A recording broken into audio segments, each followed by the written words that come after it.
Welcome to Daily Lenten Reflections for Thursday of the first week of Lent.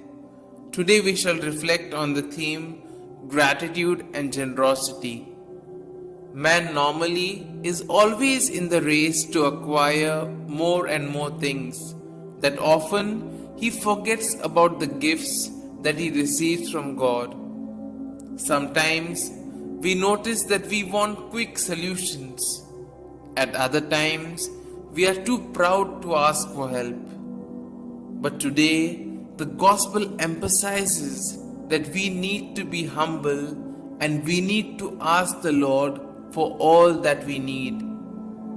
The first reading that is taken from the book of Esther, we see that Esther puts on ash on her head and weepingly she prays to God.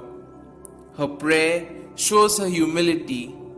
She has hope that in her moments of suffering and trial, the Lord will hear her out.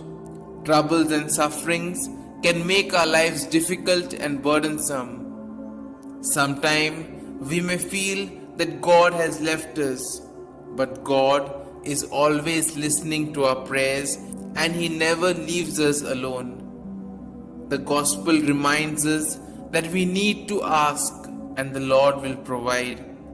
When will we receive it? That is not told, but the Lord will give it to us at the time which is most appropriate.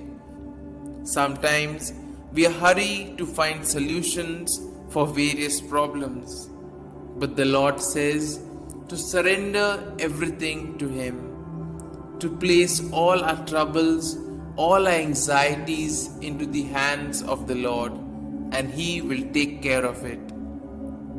The Gospel also emphasizes the golden rule that we need to be merciful to others just as the Father is merciful.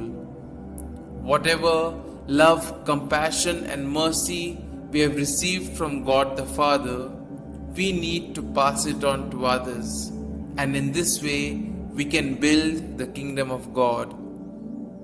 Let us use this Lenten season to prepare our hearts and minds so that we may imbibe all the gospel values and then put it into practice and thus build the kingdom of God.